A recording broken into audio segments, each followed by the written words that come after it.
Bonjour, merci de tester la gestion commerciale JB Manager. Vous avez choisi la base de démonstration orientée négoce avec gestion du stock de marchandises. L'exemple choisi concerne une petite PME qui est spécialisée dans le négoce de produits high-tech, informatique et téléphonie. Cette base est pré-remplie avec des données pour vous en faciliter la prise en main.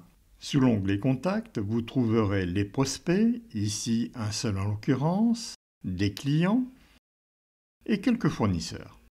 Parallèlement, sous l'onglet Produits et services, catalogue et tarifs, nous avons introduit quelques matériels vendus par l'entreprise. Chacun de ces produits est référencé et possède sa propre fiche descriptive. Prenons celle-ci par exemple, dans laquelle nous trouvons la désignation commerciale, le type de produit, ici marchandises, la tarification de vente hors taxes et TTC, le stock de marchandises disponibles. Ceci étant posé, nous avons tout ce qu'il nous faut pour établir un devis pour un client. Onglet Vente, choisissez l'onglet Devis, puis bouton Nouveau, choisissez un client dans la liste des clients disponibles. Dans le masque de saisie du devis, ajoutons une ligne de produit en saisissant les 3 premières lettres de la désignation ou de la référence. Ajustons la quantité, le prix éventuellement. Confirmez avec la disquette bleue. Ajoutons maintenant une deuxième ligne avec la même procédure. Ceci fait, adressons le devis par mail au client. Bouton Envoyer en haut à droite. Insérez l'adresse mail de votre correspondant, mais si votre fiche client est correctement remplie, vous aurez déjà saisi cette adresse, il vous suffira de la sélectionner. Modifiez si nécessaire le texte du message et cliquez sur le bouton Envoyer. Lorsque vous recevez la commande de votre client, vous l'enregistrez en transformant le devis en commande client.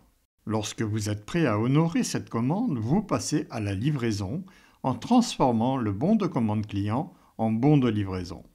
Et à ce stade, vous pouvez encore ajuster les quantités à livrer. Sinon, cliquez sur le bouton Valider.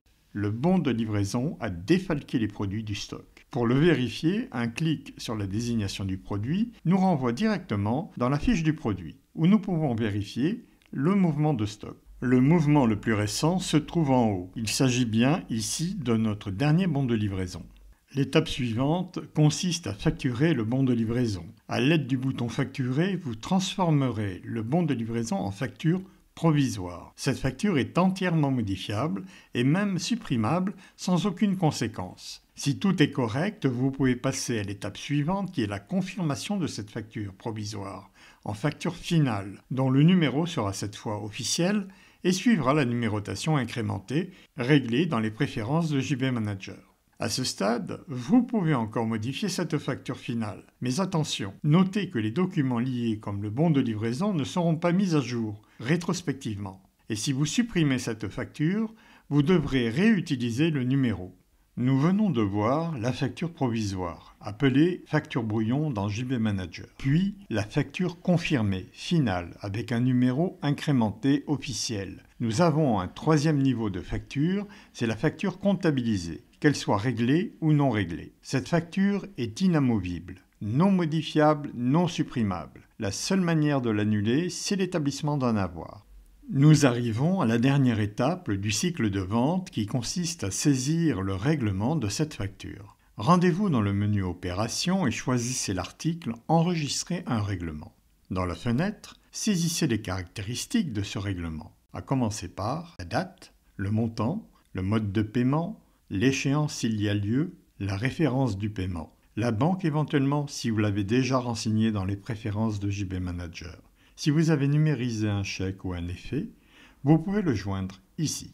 Le règlement est maintenant enregistré. Voyons comment il se présente dans le relevé du client. Nous retrouvons l'ensemble des factures pour ce client, dont la facture FA 20007 et son règlement qui se trouve ici. Le solde du client sur nos livres est égal à 0.